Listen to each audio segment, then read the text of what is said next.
Wa TBC1, karibu sana kwenye kipindi maalum. Hapa tunazungumzia masuala ya wanawake, lakini pia tukimwangazia binti na harakati za ukombozi. Huyu ni binti wa Kitanzania ambaye tunatamani sana kuona kwamba mila na desturi ambazo zimekuwa zikiwakandamiza basi zinaondoka katika jamii na kuwa huru katika swala zima la fikra, uchumi, kijamii, lakini pia katika mambo ya kisiasa. Ingawa tunaamini kabisa kwamba msingi wa mambo mazuri ya mwanadamu unaanzia ngazi ya malezi, ngazi ya familia. Hapo ndipo tunapopata picha ya mtu ambaye tunatamani kumwona akiwa ni mzalendo na mzalishaji ama mshiriki wa moja kwa moja katika swala zima la uzalishaji katika taifa lake. Hii leo tuko hapa tukiangazia harakati za kumkomboa binti wa Kitanzania, kuhakikisha kwamba kila ambacho mwanaume anapata basi hata mwanamke naye anakipata. Niko na wanawake ama wasichana wawili hapa kuzungumzia hilo jambo hii leo. Niko na Halima Masudi, yeye ni makamu wa rais Chuo cha Taifa cha Usafirishaji, yeye ni IT, mkono wangu wa kushoto hapa. Lakini pia pembeni yangu ni Hajra Shabani, yeye ni mwanafunzi wa Chuo cha Taifa cha Usafirishaji NIT, tukizungumzia harakati za ukombozi wa binti wa Kitanzania katika masuala mbalimbali, kiuchumi, kijamii, lakini pia katika masuala ya kisiasa na mambo yote ambayo yanamkabili binti wa Kitanzania. Naitwa Tobias Masalo, tutakuwa hapa hii leo. Karibuni sana wageni wangu kwenye kipindi. Asante. Mko salama? Salama. Mambo yanakwenda? Alhamdulillah. Karibuni sana.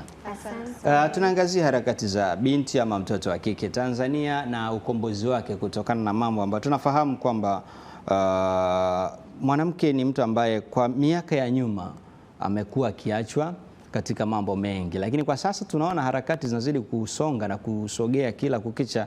Tunaona namna ambavyo jamii, serikali, taifa, mtu mmoja mmoja wanapambana kuhakikisha kwamba mwanamke anakombolewa. Ninyi ni mabinti na kwa sasa mko vyuo, mnawakilisha wanafunzi wengi ambao, mabinti wengi ambao wako vyuo. Tukianzia hapo, swala zima la usawa kwa wanawake na wanaume katika jamii kupitia dira ya 2050 mnaliona siku moja likitimia katika taifa la Tanzania? Nikianza na makamu wa rais hapa, Halima Masudi. Tukizungumzia dira ya 2050 imejumuisha vitu vingi, lakini pamoja na yote tunashukuru pia kwenye upande wa wanawake imetuzingatia sana, na kwa sisi pia ambao ndo mabinti tunaelekea kuwa wanawake pia tunaona kwamba serikali yetu inaona tunatakiwa na sisi tupewe kipaumbele kama watu wengine wanaume.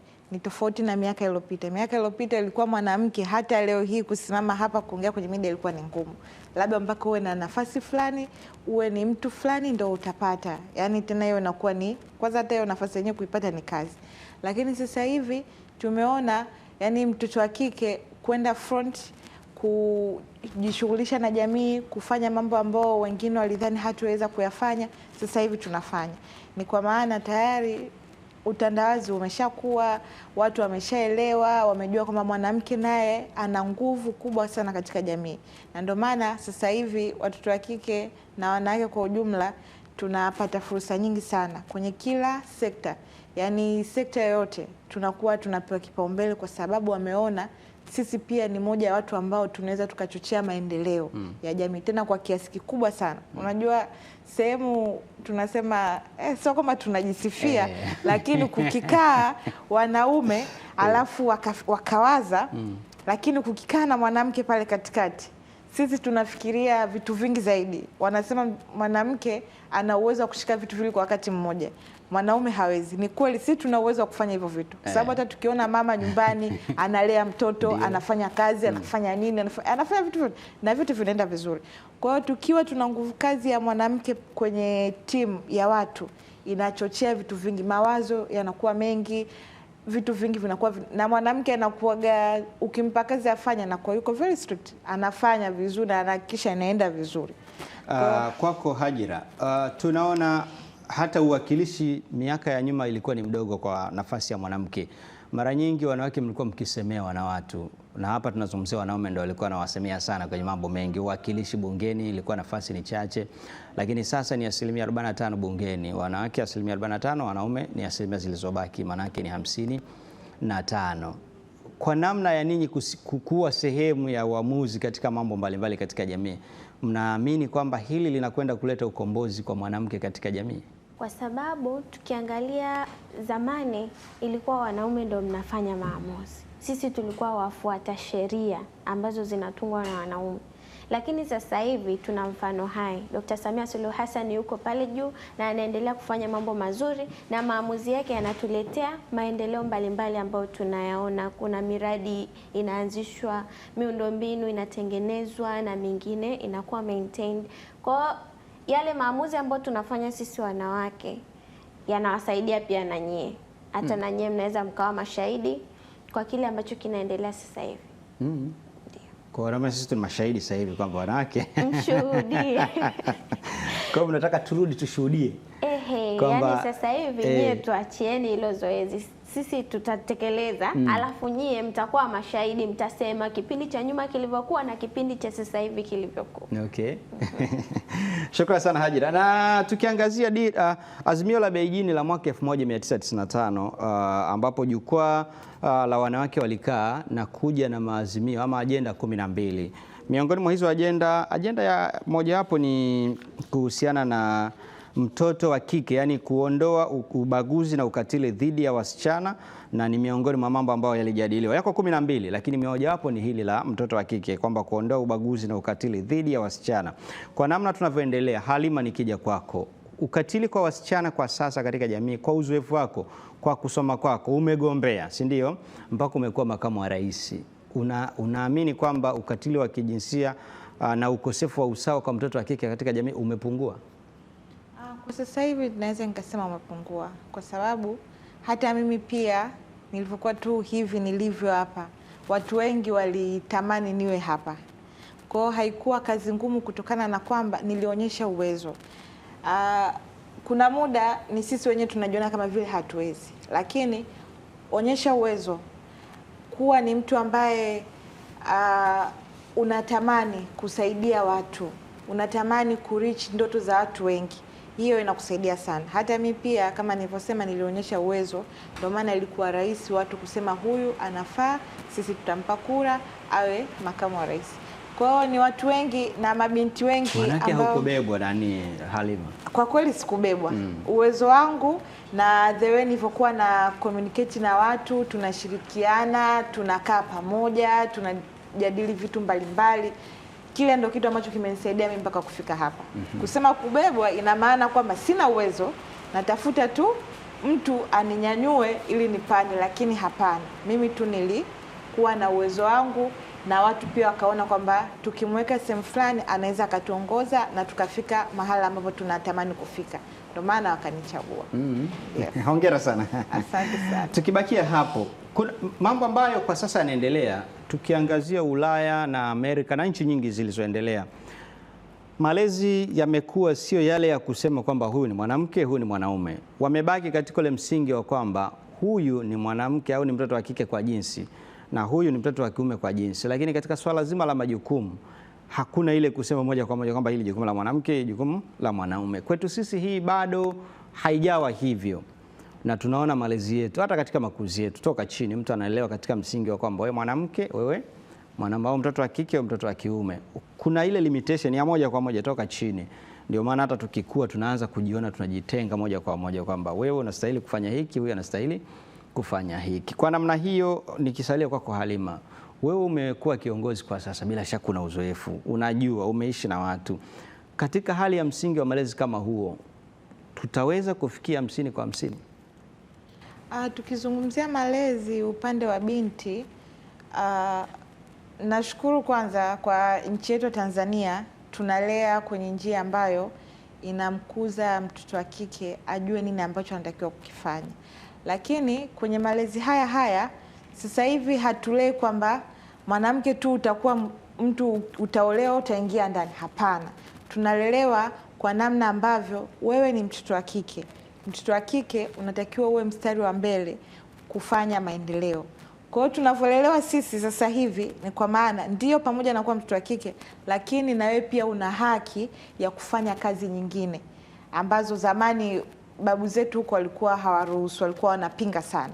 Lakini kwa sasa hivi kutokana na sheria na serikali imeona pia, lakini vitu vingine kama sasa hivi tuna rais ambaye ni mwanamke, Mheshimiwa Rais Dr. Samia Suluhu Hassan, inatupa chachu sisi sasa watoto wa kike kuona kwamba okay, kumbe tunaweza. Kama huyu Mheshimiwa Rais amefika hapa, na sisi tuliokuwa chini tunaweza kufikia kwenye nafasi za juu. Na ndio maana malezi yetu ya sasa hivi yamekuwa yameimarika zaidi. Sio tu unasubiria ukue uolewe, hapana. Sasa hivi utakuwa unatakiwa ufanye shughuli nyingine za kijamii, unatakiwa uisaidie jamii kwa namna moja ama nyingine. Kuna kazi nyingine unatakiwa kuzifanya. Sasa hivi kuna kazi nyingine sio kwamba lazima atafanya tu mwanaume. Kazi sasa hivi wanafanya, tunaona wanawake madereva, zamani ilikuwa haipo. Tunaona wanawake wanafanya kazi biashara, zamani ilikuwa hivyo vitu havipo. Yes. Hajira, nikija kwako, mambo mbalimbali ya kumuinua mwanamke yamefanyika sana, ikiwemo kuanzisha masuala ya STEM, science, teknolojia na uhandisi na hisabati, kwa Kiingereza wanaita STEM. Kikubwa kwamba mwanamke awe sehemu ya uzalishaji, asiwe ni mtu wa kukaa nyumbani kama alivyosema Halima hapa. Sasa kwa namna hiyo bado ule ujinasibishaji wa kwamba huyu ni mwanamke, huyu mwanaume bado upo katika jamii. Tumezungumzia malezi, wewe ni mwanamke tayari, umepita kwenye malezi hayo ya wazazi wetu ambao wanakuweka. Naamini kama una kaka zako nyumbani, ulivyolelewa na wao ni tofauti. Nini tufanye ili kuhakikisha kwamba tuweke ule msingi kwamba wewe ni mwanamke ubaki mwanamke na wewe ni mwanaume ubaki mwanaume, lakini kusiwepo na mipaka kwenye kupambania fursa mbalimbali katika jamii? Yaani isiwe ile mwisho kwamba wewe ukomo wako ni huu kwa sababu ya mwanamke, afu ni mwanaume ukomo wako ni huu. Nini kifanyike katika hali kama hiyo? Msingi wa kwanza wa kuweka usawa baina ya wanaume na wanawake ni kutoa elimu kwa jamii. Jamii wanatakiwa waelimishwe, hasa wanaokaa mbali na miji au ambao utandawazi bado haujawafikia vizuri. Inabidi wapatiwe elimu kwamba anachoweza kufanya mwanaume hata mwanamke anakiweza. Akiwa injinia hata mwanamke anaweza. Kwenye kilimo wanaweza wakashiriki wote wawili. Kumsomesha mtoto wa kike sasa hivi imekuwa dili mtaani, kwa sababu mtoto wa kike haondoki nyumbani. Sisi tunaamini mtoto wa kike ni wa nyumbani, hata kama ataolewa, lakini anachokipata kule cha kwanza anafikiria nyumbani, sa familia yake kabisa. Mimi naweza nikawa niko Dar es Salaam, lakini nikipata hela kidogo nitampigia kwanza baba yangu, baba, una hela kula leo mchana? Huna, nitamtumia. Tofauti na nyoa watoto wa kiume. Watoto wa kiume kukumbuka nyumbani ni ngumu sana, hasa wakioa. Akishaoa anakuwa na majukumu, anakuwa na familia. Mama, bwana subiri nitakutumia hela, mtoto anatakiwa shule. Lakini sisi wa kike tunarudisha matunda nyumbani. Na ndio maana zamani ilikuwaga wamama wanatarajia watoto wao wavae magauni mawili, ndo anahisi ni heshima, gauni la ndoa na sanda. Sasa hivi sisi tuna magauni matatu, tumeongeza na graduation gown. Mama anakuwa very proud mtoto wake wa kike akigraduate, akisoma vizuri, akifanikiwa, mama anakuwa na furaha. Kwa hiyo magauni matatu tumeongeza na la graduation. Kwa hivyo jamii hasa ipewe elimu, lakini pia watumie utandawazi vizuri. Sio unakaa tu TikTok unaangalia vichekesho, unaangalia nini. Sometimes unatakiwa ufuatilie pia wanawake wanafanyaje huko mitaani, ili na wewe uanze kujifeel proud wewe kama mwanamke. Changamoto ya umaskini imeendelea kuwepo, na miongoni mwa ajenda za Azimio la Beijing la mwaka 1995 ni wanawake na umaskini, kushughulikia athari zisizo sawa za umaskini kwa wanawake. Na umaskini unatajwa kufanya baadhi ya wanawake kuwa watu ambao wanajiona ni dhaifu katika jamii kutokana na swala zima la umaskini, kwamba kuto kushirikishwa moja kwa moja katika swala zima la uzalishaji. Kwa namna hiyo, ni kwa namna gani tunaweza tukaondoa ugepu la umaskini kati ya mwanamke na mwanaume katika jamii, hasa kwa ninyi ambao leo umeelimika, mko vyuo, na wale wengine ambao tayari wako kwenye nafasi mbalimbali katika jamii? Kwanza kabisa, kama nilivyosema awali, usimkatie tamaa mwanamke. Hakikisha anapata elimu. Baada ya kupata elimu, kuna zile empowerment activities ambazo zinakuwa zinafanyika na serikali na taasisi binafsi. Mfano, wanapewa sasa hivi vipaumbele kwenye ajira, wanapewa vipaumbele kwenye siasa, lakini pia kiuchumi wanapewa mikopo ambayo ina riba nafuu.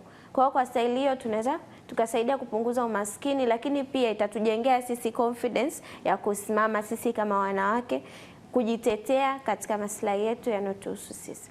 Hajira, katika msingi huo ni kwamba lazima muwezeshwe au mnatakiwa mjengewe msingi toka chini? Msingi wa kwanza kabisa ni elimu.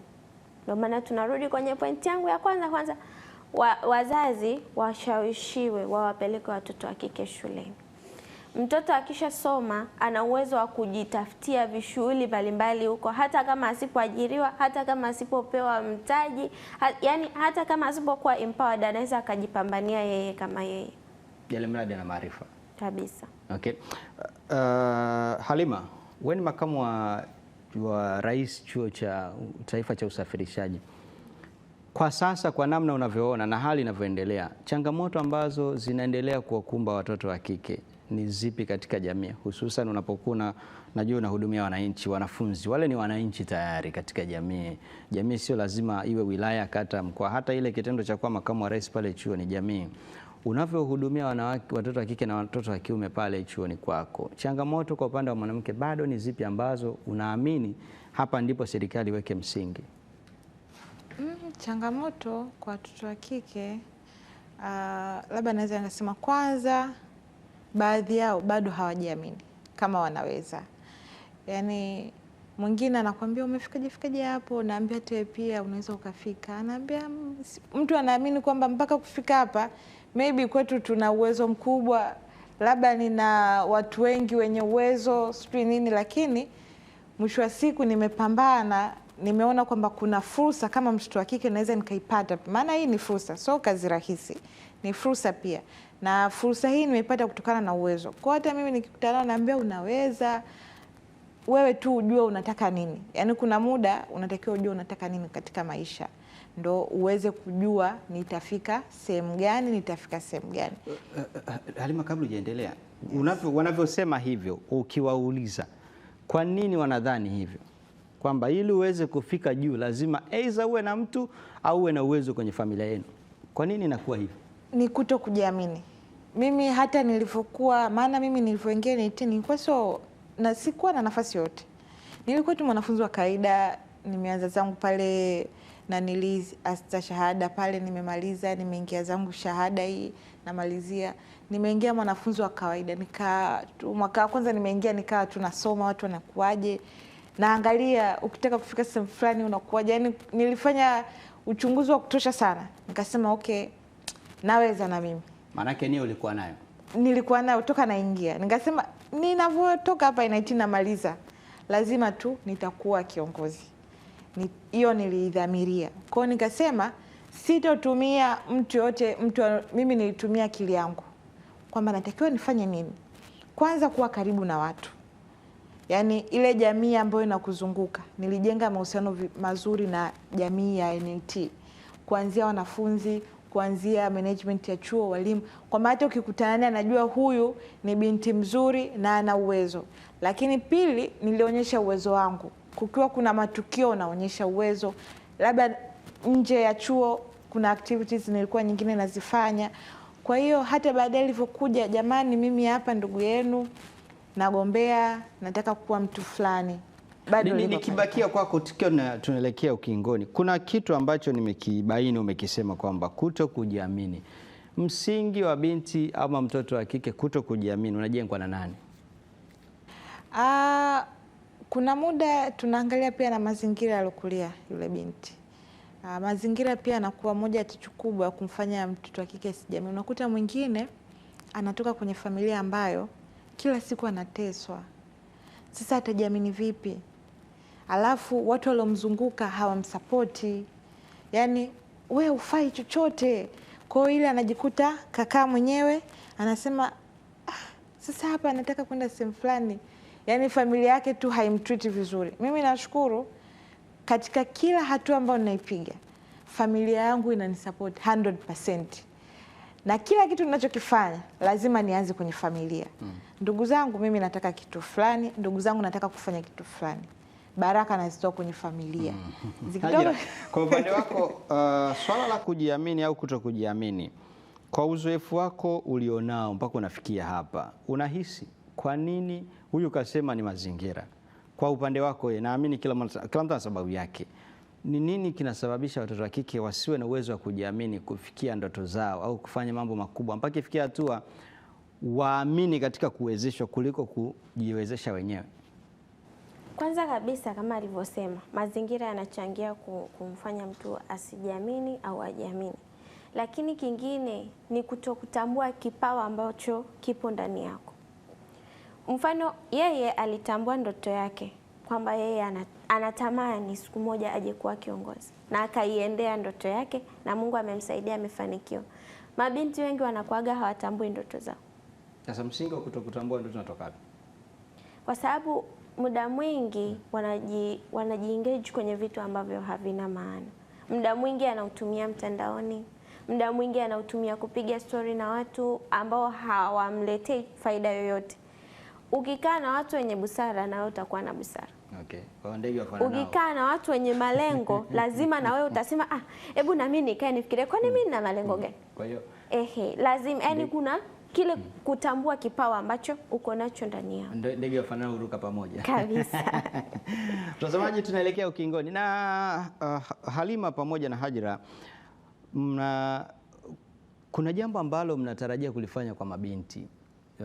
Natamani tupate kulisikia kwa kina kwamba kwa nini mmeamua kuja na tamasha kwa ajili ya mabinti na litafanyika lini?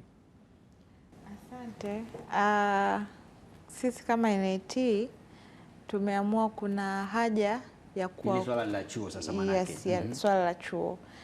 Kuna haja pia ya sisi kama watoto wa kike kukutana kwa pamoja, kuzungumza mambo yanayotuhusu, masuala ya afya, mambo ya uwekezaji, elimu binafsi, masuala ya networking, kulinda brand pia ni vitu ambavyo tumevicomprise kwenye hiyo kongamano ambalo tunatarajiwa kulifanya.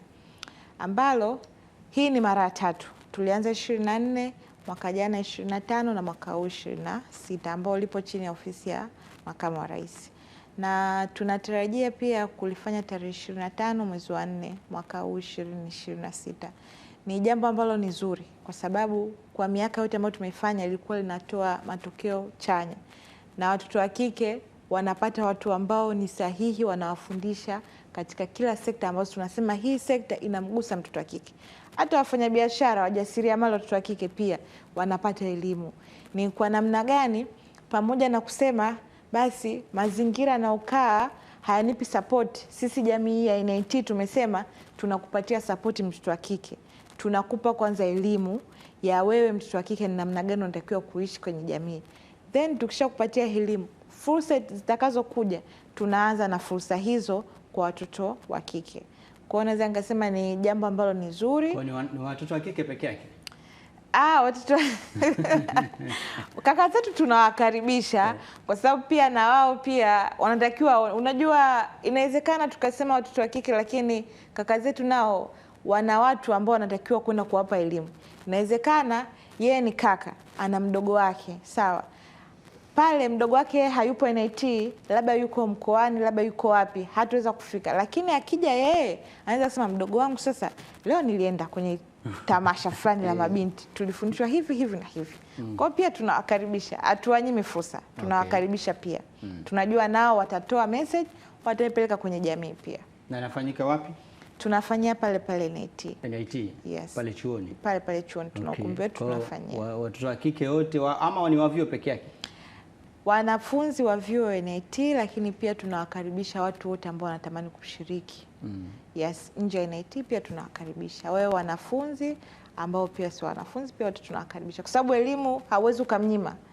Yaani ni elimu ya watu wote. Hatusemi tu elimu, amna elimu ya mwanachuo kwenye masuala hayo, tunasema elimu ya watu wote. Si tunatoa elimu kwa watu wote. Kwa hiyo tunawakaribisha watu wote kuja kushiriki siku hiyo. Okay. Hajira, tukiwa tunaelekea ukingoni, kwa namna ambavyo umekuwa ukifanya au umeshiriki kwenye mambo mbalimbali ya wanawake, una neno lipi ambalo unaamini sasa wanawake wanapaswa waende nalo kutoka kwako katika ukombozi wa mwanamke kwa ujumla katika jamii? Kwa ujumla mimi nawatake tu wanawake wote, hasa mabinti, kwa sababu sisi ndo ambao tunaenda kutengeneza familia, wajitahidi sana, watafute elimu, wawe na ujasiri, lakini pia wasiogope kushiriki kwenye mambo mbalimbali yanayohusu future zao.